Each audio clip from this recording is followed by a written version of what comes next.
Hello दोस्तों, नमस्कार। बात कर लेते हैं आज की दिन भर की सारी बड़ी खबरों की, जहां सबसे पहले आपको बताएंगे रातों रात बड़ी खुशखबरी मिली है दुनिया को। आ गई राहत देने वाली खबर। 49वें दिन स्ट्रेट ऑफ हॉर्मुज पूरे तरीके से खोल दिया गया। जी हां, ईरान के विदेश मंत्री का बहुत बड़ा ऐलान। खबर आते ही अचानक सब कुछ बदल गया दोस्तों। भारत के लिए 3 सबसे अच्छी चीज होने वाली है। बताएंगे हॉर्मुज स्ट्रेट के खुलने से क्या होगा भारत पर, इसका असर अब क्या हो जाएगी कम महंगाई, क्या तेल में पेट्रोल डीजल के दाम जाएंगे घट, क्या मिलने लगेगी एलपीजी गैस सिलेंडर, क्या है बड़ी जानकारी दोस्तों, चौंकाने वाली सबसे पहले आपको बताएंगे। लेकिन साथ में कंडीशन भी है दोस्तों, वो कंडीशन जानकर आप चौंकने वाले हैं। ईरान ने हॉर्मुज जल डबरू मद को पार करने के लिए 3 बड़ी शर्तें भी रख दी हैं, जिससे अमेरिका इजराइल को बड़ा झटका लगने वाला है। लेकिन हॉर्मुज को पूरे तरीके से खोल दिया गया है दोस्तों। बताएंगे क्या ये सदा के लिए हुआ है या फिर कुछ ही दिनों के लिए। साथ ही उधर भारत ने भी बहुत बड़ा चौंका देने वाला बयान दे दिया शेख हसीना के प्रत्यर्पण को लेकर। दोस्तों क्या भारत अब शेख हसीना को बांग्लादेश को सौंप देगा? बताएंगे क्या कहा भारत के विदेश मंत्रालय ने। तो वहीं अब नेपाल कौन सा बड़ा गेम खेल रहा है दोस्तों, नेपाली पीएम का नया खेल। भारत से 100 रुपए से ज्यादा खर्चा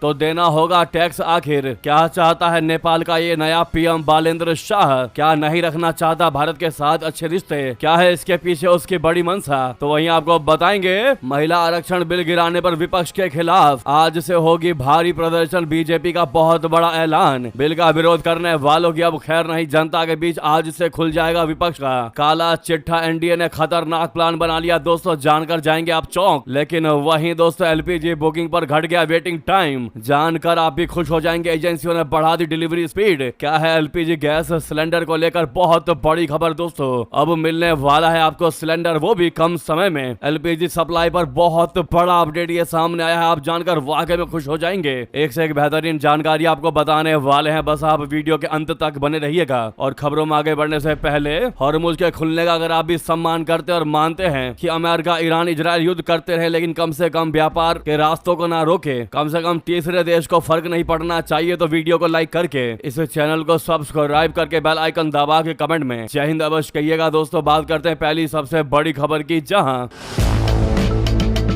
ईरान और इजराइल के बीच 28 फरवरी से युद्ध शुरू हुआ था। अमेरिका भी इजराइल की तरह से इस युद्ध में कूद पड़ा था, जिससे युद्ध ने भयावह रूप ले लिया था। इस युद्ध की वजह से सबसे ज्यादा तेल और गैस की सप्लाई बाधित हुई थी, क्योंकि तनाव का केंद्र हॉर्मुज यानी स्ट्रेट ऑफ हॉर्मुज बन गया था। पिछले करीब 1.5 महीने से पूरी दुनिया की निगाहें हॉर्मुज पर टिकी थी, क्योंकि दुनिया के लगभग 20% तेल और गैस की सप्लाई हॉर्मुज रूट से ही होती है। भारत के लिए भी ये फैसला बेहद अहम है, क्योंकि भारत अपनी आवश्यकता का सबसे ज्यादा तेल और गैस मिडल ईस्ट देशों खासकर सऊदी अरब, यूएई और कुवैत से खरीदता है, जो कि हॉर्मुज से होकर गुजरता है। इसलिए जैसे ही ईरान के विदेश मंत्री अब्बास अराक्ची ने हॉर्मुज पूरे तरीके से खोलने का ऐलान किया, उसके बाद कच्चे तेल की कीमतों में अचानक बहुत बड़ी गिरावट आ गई दोस्तों। भारत के लिए रणनीतिक और आर्थिक नजरिए से भी हॉर्मुज का खुलना और मिडल ईस्ट में तनाव कम होना अहम है। ईरान के विदेश मंत्री की घोषणा के बाद डोनाल्ड ट्रंप ने भी social media platform truth social पर लिखा कि हॉर्मुज अब पूरे तरीके से खुल चुका है और व्यापार के लिए तैयार है। उन्होंने इसके लिए ईरान का धन्यवाद भी किया।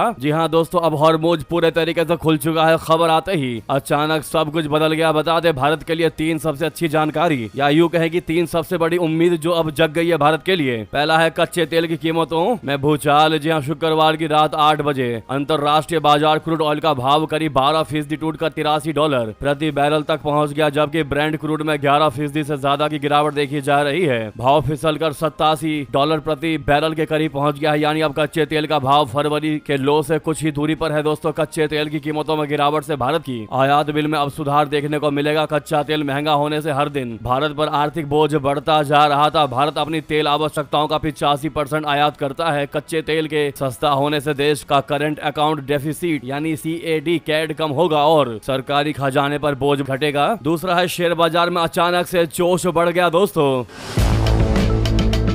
इस खबर को जानने के बाद सुनने के बाद ग्लोबल बाजारों में जोरदार तेजी के संकेत मिले हैं। शुक्रवार को भारतीय बाजार बंद होने के बाद ये खबर आई है, लेकिन खबर आते ही निफ्टी में जोश भर गया। गिफ्ट निफ्टी में 2% यानी 400 अंकों से ज्यादा बढ़त देखी जा रही है, जो कि यह सोमवार को भारतीय शेयर बाजार के लिए बम्पर ओपनिंग का साफ संकेत है दोस्तों। तो वहीं तीसरा संकेत, तीसरी उम्मीद, सोने और चांदी में जबरदस्त तेजी। जी हाँ, आमतौर पर तनाव कम होने पर सोने का दाम गिरते हैं, लेकिन मिडल ईस्ट में तनाव से निवेशक घबराए हुए थे। वे सोना चांदी में भी निवेश से बच रहे थे, लेकिन हॉर्मुज खुलने और युद्ध टलने की खबर से अचानक सोने चांदी के प्रति निवेशकों का रुझान बढ़ गया है। ग्लोबल मार्केट में सोने चांदी की कीमतों में बड़ी तेजी देखी जा रही है। हॉर्मुज के खुलने से ऊर्जा संकट के मुहाने पर बैठी दुनिया को थोड़ी राहत मिली है। भारत के लिए भी बड़ी राहत यही है दोस्तों, हॉर्मुज के खुलने से अब खाड़ी क्षेत्रों में फंसे भारतीय जहाज जल्द से जल्द देश वापस आएंगे। इससे भारत में बढ़ते एलपीजी संकट से राहत मिल सकती है। अगर सब कुछ ठीक रहा तो जल्द ही और भी जहाज खाड़ी की तरफ रवाना हो सकते हैं दोस्तों। अब इनके धीरे धीरे कम होने के आसार हैं, जिससे स्थानीय स्तर पर भी रिफाइनरियों और तेल कंपनियों को फायदा होगा। इससे घरेलू स्तर पर गैस और तेल की कीमतों में कमी आएगी। लेकिन इसी बीच दोस्तों एलपीजी कंपनियों ने बहुत बड़ा ऐलान कर दिया है, जो हम आपको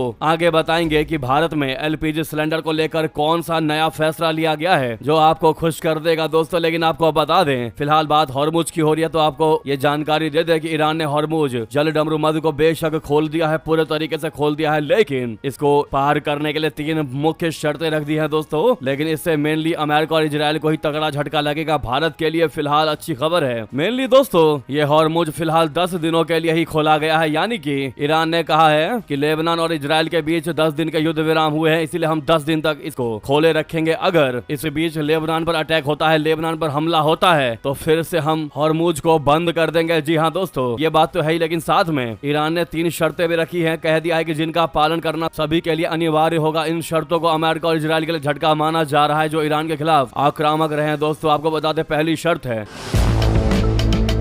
केवल कमर्शियल जहाज, यानी कोई मिलिट्री या दुश्मन से जुड़ा जहाज यहाँ से रवाना नहीं होगा, मूव नहीं होगा। सिर्फ और सिर्फ कमर्शियल जहाज जैसे कि लोडिंग जहाज ही जाएंगे जो व्यापार कर रहे होंगे। दूसरी शर्त यह है कि रूट के नियमों का सख्ती से पालन होगा। जो भी हम रूट का नियम देंगे वो सख्ती से पालन किया जाएगा। तीसरा कंडीशन है दोस्तों कि ईरानी सेना के साथ ये जहाज या यहाँ से गुजरने वाले कंटेनर्स ईरानी सेना के साथ तालमेल बैठाएंगे, यानी उनके साथ अच्छी बातचीत रखेंगे, वरना उनको गुजरने नहीं दिया जाएगा इस रास्ते से। तो ये 3 बड़ी कंडीशन है दोस्तों, और फिलहाल इसको 10 दिनों तक ही खोला गया है। हम उम्मीद करते हैं, या दुनिया के हर एक व्यक्ति जो इस युद्ध से ग्रसित है दोस्तों, जिसको हॉर्मुज से फर्क पड़ता है जैसे भारत, हर कोई ये आशा करता है कि हॉर्मुज को हमेशा हमेशा के लिए खोल दिया जाए। फिलहाल ऐसा संभव होता दिखाई नहीं दे रहा, क्योंकि आपको बता दें इसी बीच जब ईरान ने हॉर्मुज को खोलने का ऐलान कर दिया, उसी के बाद इजराइल ने नया और भड़काऊ बयान जारी कर दिया। कह दिया कि सीज फायर के बावजूद भी हम हिजबुल्लाह के खिलाफ अभियान को जारी रखेंगे लेबनान में। जी हाँ दोस्तों, इस खबर ने फिर एक बार चौंका दिया। पश्चिम एशिया में जारी तनाव के बीच इजराइल के प्रधानमंत्री बेंजामिन नेतन्याहू ने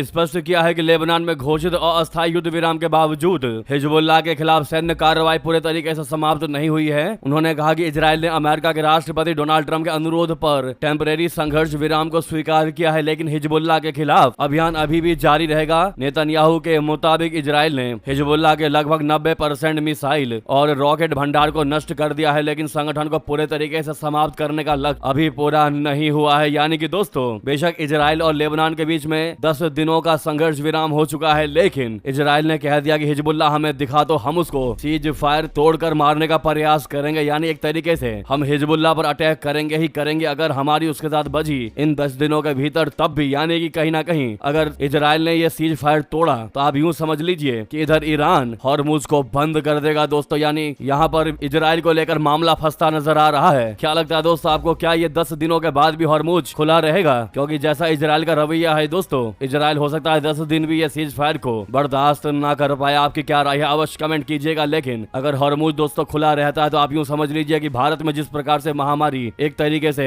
लोगों में डर मचा हुआ है महंगाई को लेकर, वो सब कुछ खत्म हो जाता, सब कुछ नॉर्मल हो जाता। लेकिन अब सारा दारोमदार इजराइल और ईरान पर अटका हुआ है। आपकी इस पर जो भी राय हो वहीं आपको बता दे कि जानकारी ये भी है कि हॉर्मुज जो आज खुला है दोस्तों, उसके पीछे सऊदी के प्रिंस सलमान की भी चाल है दोस्तों। उन्होंने ही ट्रंप को झुकाया। दरअसल लेबनान और इजराइल के बीच अचानक हुआ 10 दिन का सीज फायर कोई सामान्य कूटनीतिक प्रक्रिया का नतीजा नहीं है, बल्कि इसके पीछे सऊदी अरब का हाथ है। मिडल ईस्ट से आई रिपोर्ट के अनुसार सऊदी क्राउन प्रिंस मोहम्मद बिन सलमान ने ही सीधे अमेरिकी राष्ट्रपति ट्रंप को फोन किया था कि वो हर हाल में दोनों देशों के बीच सीज फायर करवाएं, जिसके बाद व्हाइट हाउस ने पूरी सक्रियता के साथ हस्तक्षेप किया। ट्रंप ने नेतन्याहू पर भी दबाव डाला कि वो सीज फायर करें और हिजबुल्लाह को टारगेट करने के नाम पर हमले बंद करें। अब आप कहेंगे सऊदी अरब ने लेबनान में क्यों करवाया सीज फायर, तो आपको बता दें, दरअसल जैसा कि हम लगातार आपको बताते आ रहे हैं दोस्तों, सऊदी अरब की सबसे बड़ी चिंता है तेल सप्लाई और वैश्विक बाजार, ऊर्जा बाजार की स्थिरता। ईरान अमेरिका युद्ध के कारण हॉर्मुज जल डमरूमद बंद हो गया है। यहाँ पर जारी तनाव ने पूरी दुनिया की सप्लाई चेन को झटका दे दिया है। यहाँ से दुनिया के तेल का एक बड़ा हिस्सा गुजरता है। सऊदी चाहता है ये मार्ग जल्द से जल्द सुरक्षित हो और पूरी तरह खुला रहे, क्योंकि जितना ये बंद रहेगा दुनिया के साथ साथ उसका भी नुकसान होगा, क्योंकि ये सारे देश अपने ऊर्जा स्रोतों को ही बेच करके दोस्तों देश का पालन पोषण करते हैं। ऐसे में जब इनकी ऊर्जा के स्रोत ही नहीं बिकेंगे तो देश की जीडीपी गिर जाएगी, देश में भुखमरी मच जाएगी। ऐसे में हॉर्मुज खोलने के लक्ष्य को ध्यान में रखते हुए सऊदी ने अमेरिका पर दबाव बनाया कि पहले लेबनान में सीज फायर सुनिश्चित किया जाए ताकि ईरान के साथ बातचीत को आगे बढ़ाया जा सके। ईरान पहले ही स्पष्ट कर चुका था कि जब तक लेबनान में इजरायली हमले जारी रहेंगे तब तक वो अमेरिका से किसी भी बड़े समझौते के लिए तैयार नहीं होगा। यानी लेबनान का मोर्चा सीधे अमेरिका ईरान डील से जुड़ गया था दोस्तों। और अब जब लेबनान इजराइल के बीच अमेरिका ने सीज फायर करवाया तब जाके ईरान माना और उसने कह दिया कि जब तक ये सीज फायर है तब तक हम भी हॉर्मुज को खुला छोड़ देते हैं, एकदम नॉर्मल कंडीशन पर। यानी कि दोस्तों यहाँ पर असली खेल अमेरिका ने नहीं बल्कि सऊदी ने खेला है। जैसी ये जानकारी सामने आ रही है दोस्तों कि बैकएंड में सऊदी का बहुत बड़ा हाथ दिखाई दे रहा है। ट्रंप तो बस एक जरिया है साथ ही साथ। अब बात करते हैं अगली बहुत बड़ी खबर की, जहां क्या भारत जो है वो शेख हसीना को वापस उनके देश यानी बांग्लादेश को सौंप देगा? भारत के विदेश मंत्रालय ने इस पर बताया अपना पक्ष। आपको बता दें, चौंका देने वाली खबर दोस्तों, भारत ने शुक्रवार को कहा कि बांग्लादेश की पूर्व प्रधानमंत्री शेख हसीना के प्रत्यर्पण के ढाका के अनुरोध पर न्यायिक और कानूनी प्रक्रियाओं के तहत विचार किया जा रहा है। हसीना ने जुलाई अगस्त 2024 में बांग्लादेश में बड़े पैमाने पर हुए विरोध प्रदर्शनों के दौरान अपनी सरकार के पतन के बाद प्रधानमंत्री पद से इस्तीफा दे दिया था और भारत चली आई थी। वो तब से भारत में ही रह रही हैं। बांग्लादेश के विदेश मंत्री खलीलुर रहमान ने अपनी हालिया दिल्ली यात्रा के दौरान विदेश मंत्री जयशंकर जी के साथ बातचीत में हसीना के प्रत्यर्पण का मुद्दा उठाया था। विदेश मंत्रालय के प्रवक्ता रणधीर जायसवाल जी ने अपनी साप्ताहिक मीडिया ब्रीफिंग में कहा कि न्यायिक और आंतरिक कानूनी प्रक्रियाओं के तहत इस अनुरोध पर विचार किया जा रहा है। हम सभी हितधारकों के साथ इस मुद्दे पर रचनात्मक रूप से बातचीत जारी रखेंगे। दोस्तों, बांग्लादेश में मोहम्मद यूनुस के नेतृत्व वाली पूर्ववर्ती अंतरिम सरकार ने भारत से हसीना के प्रत्यर्पण की मांग की थी। उसने पूर्व प्रधानमंत्री को छात्रों के नेतृत्व वाले विरोध प्रदर्शनों को कुचलने में उनकी भूमिका के लिए मानवता के खिलाफ अपराधों का दोषी ठहराए जाने तथा मौत की सजा सुनाए जाने का हवाला दिया था। बांग्लादेश की संसद में इस महीने पारित उस कानून के बारे में पूछे जाने पर जो अंतरिम सरकार की ओर से हसीना नित अवामी लीग पार्टी पर लगाए गए प्रतिबंध को कानूनी समर्थन प्रदान कर सकता है। जायसवाल जी ने सीधा जवाब नहीं दिया और कहा कि हम सभी घटनाक्रमों पर बहुत बारीकी से नजर रख रहे हैं। दोनों देशों के बीच समग्र संबंधों पर जायसवाल जी ने कहा कि नई दिल्ली ढाका के साथ रचनात्मक रूप से जुड़ना चाहती है। यानी कि दोस्तों, शेख हसीना पर भारत का ये बयान देना कि उनके प्रत्यर्पण के ढाका के अनुरोध पर न्यायिक और कानूनी प्रक्रियाओं के तहत विचार किया जा रहा है। दोस्तों, क्या लगता है आपको, क्या कहीं भारत अब इस मुद्दे पर ढील देता दिखाई दे रहा है? क्या रहमान के साथ भारत के होते अच्छे रिश्तों को लेकर क्या शेख हसीना को वापस भेज देगा अपना भारत, या फिर कहीं ना कहीं भारत बांग्लादेश को घुमाने की तैयारी में लगा हुआ है कानूनी एंगल देकर? आपको जो भी लगता हो दोस्तों, लेकिन हमारा सवाल आपसे यही है कि क्या शेख हसीना जो भारत में मौजूद है उनको वापस उनके देश बांग्लादेश भेज देना चाहिए? क्या बांग्लादेश सरकार के हवाले कर देना चाहिए जहां पर उनको फांसी तक की बात कही जा रही है? क्या है इस पर आपकी राय? दोस्तों, हम आपकी राय जानना चाहते हैं। भारी मात्रा में कमेंट कीजिएगा जो भी इस वीडियो को देख रहे हैं। लेकिन रिक्वेस्ट है, आप जानते हैं ये रिक्वेस्ट क्या है हमारा, सामने लाइक का बटन अभी तक लाइक नहीं किया है तो सब लोग इस लाइक के बटन को दबा दीजिएगा। अगली खबर की बात करते हैं, जहां दोस्तों जानकारी ये भी है कि प्रधानमंत्री तारिक रहमान की पार्टी के नेता से जुड़े केस में चिन्मय दास को जमानत मिल गई है, लेकिन अब भी जेल में रहना पड़ेगा। दोस्तों, चटगांव की एक अदालत ने आध्यात्मिक नेता और इस्कॉन के पूर्व प्रवक्ता चिन्मय दास को एक मामले में जमानत दे दी है, लेकिन उन्हें अभी जेल से रिहाई नहीं मिलेगी। इसकी वजह यह है कि उनके खिलाफ अभी भी 6 और मामले चल रहे हैं, जिनमें एक हत्या का गंभीर मामला भी शामिल है। यह फैसला न्यायिक मजिस्ट्रेट शखावत हुसैन ने सुनवाई के बाद दिया। कोर्ट के एक कर्मचारी मिजानुर रहमान ने बताया कि चिन्मय की तरफ से दाखिल जमानत याचिका को सुनवाई के बाद मंजूरी दे दी गई। जिस केस में उनको जमानत मिली है वो बांग्लादेश नेशनलिस्ट पार्टी यानी बीएनपी के नेता अमीर मोहम्मद नासिर उद्दीन ने दर्ज कराया था। इसमें चिन्मय पर जमीन पर कब्जा करने, लोगों को धमकाने और मारपीट करने के आरोप लगाए गए थे। उधर आपको बता दें, नेपाली पीएम का नया खेला, भारत से 100 रुपए से ज्यादा खर्चा तो देना होगा टैक्स नेपाली नागरिकों की, बढ़ा दी इसने मुश्किलें। बता दें, नेपाल सरकार ने भारत से आने वाले सामानों पर सख्ती बढ़ाते हुए नया नियम लागू किया है। अब 100 रुपए रुपए से अधिक मूल्य के सामान को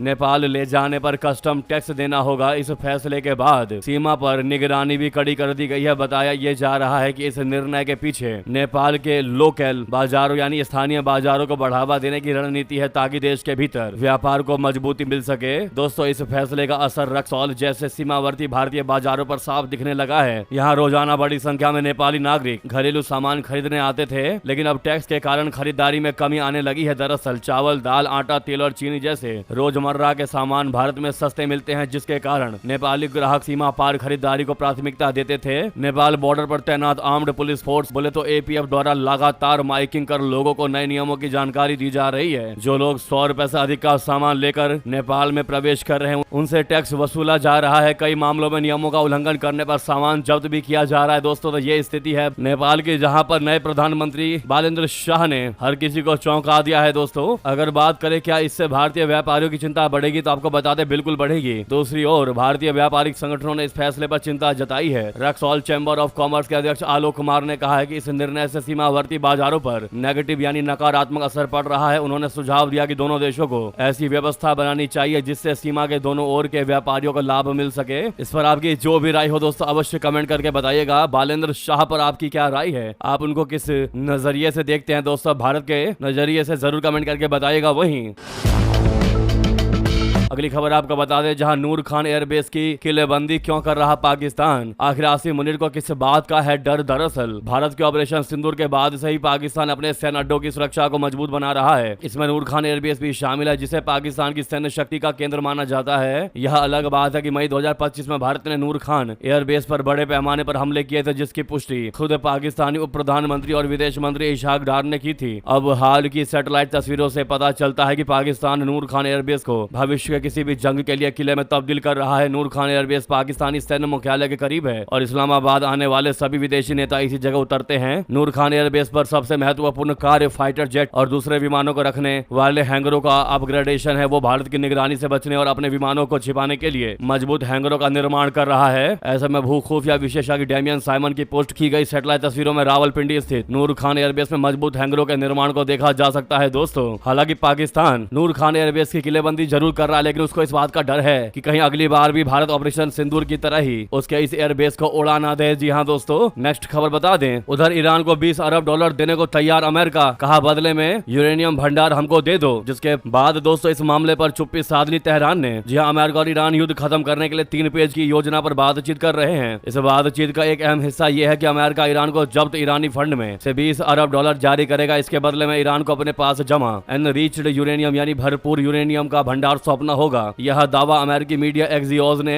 2 अमेरिकी अधिकारियों के हवाले से दिया। हालांकि ईरान जो है वो सार्वजनिक रूप से लगातार अपने परमाणु कार्यक्रम पर अमेरिका के साथ सौदेबाजी करने से इनकार कर रहा है। इस तरह के सौदे से ईरान युद्ध फिलहाल के लिए खत्म हो सकता है, लेकिन अमेरिका में इसको लेकर एक राय बनाना मुश्किल है। दोस्तों, इस मामले पर ट्रंप ने यहाँ तक कह दिया है कि अगर ईरान इस मुद्दे पर इस मांग पर मान जाता है तो मैं खुद पाकिस्तान जाऊंगा जब यह डील होगी तब यूरेनियम लेने के लिए। जी हाँ, हालांकि दोस्तों ऐसा संभव होना 0.0001% ही होगा। जी हाँ दोस्तों, तो वहीं आपको बता दें, राफेल फाइटर जेट को एक और बड़ा झटका। भारत यूएई के बाद अब इंडोनेशिया से आई बुरी खबर, फ्रांस की चालबाजी पड़ रही भारी। दोस्तों, पिछले महीने जब ऐसी रिपोर्ट सामने आई कि भारत राफेल लड़ाकू विमानों के अपने बड़े ऑर्डर पर फिर से विचार कर सकता है, तो ये फ्रांस के लड़ाकू विमानों के लिए किसी बड़े झटके से कम नहीं था। भारत ने फ्रांस से 114 लड़ाकू विमान खरीदने की योजना बनाई है। इस ऑर्डर की कीमत 36 अरब डॉलर यानी लगभग 3,25,000 करोड़ रुपए है। यह राफेल विमानों का अब तक का सबसे बड़ा ऑर्डर है। वहीं भारत के इतिहास में भी यह रक्षा क्षेत्र की सबसे बड़ी खरीद है। इस साल की शुरुआत में भारत की रक्षा अधिग्रहण परिषद बोले तो डीएसी ने 114 राफेल फाइटर जेट के अधिग्रहण के लिए आवश्यकता की स्वीकृति दे दी थी। हालांकि अनुबंध पर हस्ताक्षर करने के लिए अभी इसे सुरक्षा मामलों की कैबिनेट समिति बोले तो सीसीएस से अंतिम मंजूरी मिलना जरूरी है। लेकिन पिछले महीने खबर आई कि फ्रांस जो है वो लड़ाकू विमानों का सोर्स कोड भारत के साथ साझा करने में हिचकिचा रहा है, जिसके बाद नई दिल्ली ने भी कह दिया कि हम फिर से इस पर विचार करेंगे। लेकिन फ्रांस के राफेल के लिए भारत से ही अकेली बुरी खबर नहीं है दोस्तों। इसी महीने की शुरुआत में फ्रांसीसी अखबार ला ट्रिब्यून ने बताया कि यूएई ने फ्रांस के राफेल F5 प्रोजेक्ट को छोड़ दिया है। फ्रांस ने कुछ तकनीकों को साझा करने में हिचकिचाहट दिखाई है, जिसके बाद ये तगड़ा झटका यूएई ने दिया है दोस्तों फ्रांस को राफेल को लेकर। लेकिन वहीं अब जो जानकारी सामने आ रही है वो ये कि अबू धाबी राफेल के सबसे नए संस्करण F5 के विकास में आर्थिक मदद देने पर भी विचार कर रहा था। ऐसे में अगर यूएई पीछे हटता है तो पेरिस को इसका पूरा खर्च खुद ही उठाना पड़ेगा दोस्तों। अब इन सब के बीच इंडोनेशिया ने नया झटका दे दिया फ्रांस को। उसने उन खबरों का खंडन किया है जिसमें कहा गया था कि राफेल लड़ाकू विमानों के लिए एक और ऑर्डर देने जा रहा है इंडोनेशिया। ऐसा कुछ भी नहीं है, हम आगे कोई भी राफेल का ऑर्डर नहीं देने वाले, ये फेक खबर है। ये कहना है दोस्तों इंडोनेशिया का, जिसने बहुत बड़ा झटका दिया है फ्रांस को। वैसे एक चीज सही भी है दोस्तों, राफेल बनाने वाली इस कंपनी की अकड़ भी थोड़ी ढीली होनी जरूरी है। साथ ही साथ आपको बता दें, ताइवान स्ट्रेट से गुजरा जापानी विध्वंसक युद्धपोत तो चीन ने जताया विरोध। मीडिया रिपोर्ट के मुताबिक जापानी समुद्री आत्मरक्षा बल MSDF का डेस्ट्रॉयर जहाज JS इकाजुची शुक्रवार को ताइवान स्ट्रेट से होकर गुजरा। जापान की प्रमुख न्यूज एजेंसी क्योडो के अनुसार टोक्यो पहले इस रास्ते से अपने जहाज भेजने से बचता था ताकि वो चीन को उकसाया ना जाए, लेकिन सितंबर 2024 में साजा नामी नाम का डेस्ट्रॉयर ऐसा करने वाला पहला जहाज बना। इसके बाद फरवरी और जून 2025 में भी 2 जापानी जहाज इस जलडमरू मध्य से गुजरे। वहीं चीन के रक्षा मंत्रालय के प्रवक्ता ने कहा कि जापानी जहाज का इस रास्ते से गुजरना ताइवान में अलगाववादी ताकतों को गलत संकेत देता है। उन्होंने जापान से कहा कि वो सही रास्ते पर लौटे, वन चाइना नीति का पालन करे और दोनों देशों के बीच हुए समझौतों का सम्मान करे, अन्यथा इसका परिणाम बहुत बुरा होगा। साथ ही साथ बता दें, श्रीलंका दौरे पर जाएंगे उपराष्ट्रपति CP राधाकृष्णन। पड़ोसी पहले की नीति को मिलेगी नई मजबूती। दोस्तों, भारत और श्रीलंका के बीच कूटनीतिक संबंधों में एक नया अध्याय जुड़ने जा रहा है। भारत के उपराष्ट्रपति CP राधाकृष्णन जी 19 से 20 अप्रैल के दौरान श्रीलंका के 2 दिवसीय आधिकारिक दौरे पर कोलंबो जाएंगे। ये यात्रा विशेष रूप से महत्वपूर्ण है क्योंकि यह भारत के किसी भी उपराष्ट्रपति की श्रीलंका के लिए पहली द्विपक्षीय यात्रा होगी। अपने प्रवास के दौरान उपराष्ट्रपति राधाकृष्णन श्रीलंका के राष्ट्रपति अनुरा कुमारा दिसानाइके और प्रधानमंत्री हरिनी अमरासूरिया से मुलाकात करेंगे। इन बैठकों में व्यापार, सुरक्षा और ऊर्जा सहयोग सहित विभिन्न द्विपक्षीय मुद्दों पर विस्तार से चर्चा होने की उम्मीद है। इसके अलावा वे श्रीलंका में बसे भारतीय समुदाय के नेताओं और अन्य गणमान्य व्यक्तियों से भी संवाद करेंगे। दोस्तों, वही नेक्स्ट खबर बता दें, डोनाल्ड ट्रंप ने तरनजीत सिंह संधू को दी शुभकामनाएं। दिल्ली के नए LG के लिए ट्रुथ सोशल पर लिखा खास संदेश। दोस्तों, अमेरिकी राष्ट्रपति डोनाल्ड ट्रंप ने अनुभवी राजनयिक तरनजीत सिंह संधू को दिल्ली का उपराज्यपाल बोले तो LG लेफ्टिनेंट गवर्नर नियुक्त किए जाने पर खुशी जाहिर की। ट्रंप ने social media platform truth social के जरिए संधू को उनके नए सफर के लिए शुभकामनाएं दी और भारत अमेरिका संबंधों को मजबूत करने में उनके योगदान की सराहना की। ट्रंप ने सोशल मीडिया मंच ट्रुथ सोशल पर खास संदेश लिखते हुए कहा, जो आप सामने देख पा रहे हैं। उन्होंने लिखा कि दिल्ली का नया उपराज्यपाल बनाए जाने पर तरनजीत संधू को बधाई। एक अनुभवी राजनयिक और अमेरिका में भारत के पूर्व राजदूत के रूप में उन्होंने अमेरिका एवं भारत के बीच संबंधों को मजबूत करने के प्रति हमेशा गहरी प्रतिबद्धता दिखाई। उनको कांग्रेचुलेशन। आप भी दोस्तों इनको कांग्रेचुलेशन अवश्य कह दीजिएगा। साथ ही साथ नेक्स्ट खबर की बात करते हैं, जहां पर 20 घंटे से ज्यादा बहस और अंतरात्मा की आवाज पर वोट की अपील, लेकिन लोकसभा में 54 वोट से गिरा महिला आरक्षण से जुड़ा बिल। दोस्तों, लेकिन फिर भी बीजेपी को क्यों नजर आ रही है इसमें बड़ी जीत। आपको बता दें, लोकसभा में विशेष सत्र के पहले दिन पक्ष विपक्ष में जमकर तकरार देखने को मिली। 18 अप्रैल तक चलने वाले इस सत्र में पहले दिन महिलाओं के जुड़े हुए बिलों को पेश किया गया। आज लोकसभा में फिर इन बिलों को लेकर चर्चा होगी और 4 बजे मतदान हो सकते हैं। सूत्रों के मुताबिक बैठक में यह तय किया गया कि सदस्य महिलाओं के सशक्तिकरण के प्रति विपक्ष के विरोध का मुद्दा उठाएंगे। इस घटनाक्रम के बारे में लोगों को जागरूक करने के लिए विरोध प्रदर्शन, प्रेस कॉन्फ्रेंस और सोशल मीडिया के माध्यम से पूरे देश में लोगों तक ये संदेश पहुंचाया जाएगा। यानी कि दोस्तों, बिल का विरोध करने वालों की अब खैर नहीं, जनता के बीच खुलेगा विपक्ष का ये काला चिट्ठा। एनडीए ने यह खतरनाक प्लान बना करके विपक्ष को चौंकाने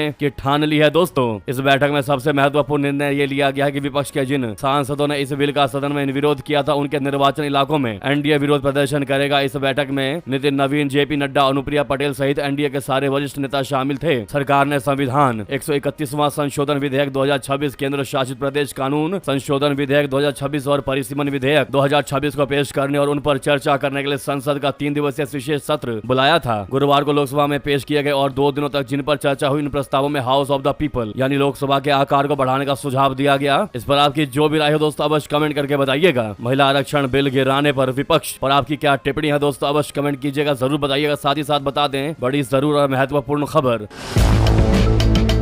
एलपीजी बुकिंग पर घटा वेटिंग टाइम, एजेंसियों ने बढ़ाई डिलीवरी स्पीड, सप्लाई चेन में सुधार से ग्राहकों को मिलेगा तगड़ा फायदा। दोस्तों, ईरान यूएस वॉर के बीच भारत में कच्चे तेल और एलपीजी गैस की किल्लत चल रही थी, जो अब धीरे धीरे करके ठीक होने लगी है। इसी बीच अब गैस उपभोक्ताओं के लिए राहत भरी खबर सामने आई है। बीते कई दिनों से ग्राहकों को एलपीजी सिलेंडर की बुकिंग के बाद भी बहुत देरी से सिलेंडर मिल पा रहे थे, लेकिन अब एजेंसियों ने सप्लाई चेन में सुधार करने का मन बना लिया है। अब उपभोक्ताओं को सिलेंडर के लिए ज्यादा लंबा इंतजार नहीं करना पड़ेगा। हाल ही में पेट्रोलियम एवं प्राकृतिक गैस मंत्रालय की ज्वाइंट सेक्रेटरी सुजाता शर्मा ने एक प्रेस कॉन्फ्रेंस में बताया कि फिलहाल रोज की बुकिंग 40 से 50 लाख के बीच है। डिलीवरी सामान्य है। 16 अप्रैल को लगभग 50 लाख रिफिल सिलेंडर उपभोक्ताओं के घर घर पहुंचाए गए। आंकड़े धीरे धीरे सामान्य स्थिति में लौटने की ओर अग्रसर हैं। आगे उन्होंने ये भी कहा कि गर्मी के मौसम की शुरुआत से भी इसमें मदद मिल रही है, क्योंकि इस दौरान हीटिंग की आवश्यकता कम हो जाती है। साथ में सरकार ने कहा है कि घबराहट में बिल्कुल भी खरीदारी ना करे, जब आवश्यकता हो तभी खरीदारी करे, क्योंकि चीजें नॉर्मल है, पैनिक होने की कोई आवश्यकता नहीं है। कुछ लोग स्थानीय लोगों को पैनिक करने का काम करते हैं, जिससे कि वो केंद्र सरकार को घेर सके, तो उनकी बातों में ना आए, ऐसा कहना है सरकार का। वहीं जानकारी ये भी है कि अब डायरेक्ट होगी गैस की सप्लाई, देश में बिछेगी 2500 किलोमीटर लंबी एलपीजी पाइपलाइन। जी हां दोस्तों, जिससे सिलेंडर की आवश्यकता और कम पड़ेगी। जी हां दोस्तों, भारत सरकार ने देश में रसोई गैस एलपीजी की सप्लाई चेन को पूरी तरह बदलने और इसे सुरक्षित बनाने की दिशा में बड़ा कदम उठा लिया है। पेट्रोलियम और प्राकृतिक गैस नियामक बोर्ड ने देश के विभिन्न हिस्सों में 2500 किलोमीटर लंबी 4 प्रमुख एलपीजी पाइपलाइनों के विकास के लिए निविदा प्रक्रिया यानी बिडिंग शुरू कर दिया। इस पूरी परियोजना पर लगभग 12,500 करोड़ का निवेश किया जाएगा। सड़कों पर इससे क्या होंगे दोस्तों कि गैस टैंकर कम होंगे, जिससे कि दुर्घटना का खतरा भी घटेगा और लोगों के घर घर गैस भी आसानी से पहुंचेंगे। कोई झंझट सिलेंडर का नहीं होगा। बाकी ये 4 पाइपलाइन कहां से कहां होंगे वो हम सामने दिखाई दे दोस्तों, आप देख सकते हैं। लगे हाथ तो वीडियो को लाइक करके, चैनल को सब्सक्राइब करके, बेल आइकन दबा के कमेंट में जय हिंद अवश्य कह दीजिएगा दोस्तों। और आप सभी से रिक्वेस्ट है, जहां पर भी आपका ग्रुप हो इस देश से जुड़ी हर किसी को खबर बताने के लिए, इस वीडियो को उस ग्रुप में व्हाट्सएप, फेसबुक, एक्स पर शेयर अवश्य कर दीजिएगा, ताकि हर किसी को हर तरह की जानकारी मिल सके, सिलेंडर से जुड़ी खबरें मिल सके। तो शेयर करना बिल्कुल मत भूलिएगा। मिलता अगली बड़ी खबर में। बहुत बहुत धन्यवाद, बहुत बहुत आभार। जय हिंद, जय भारत।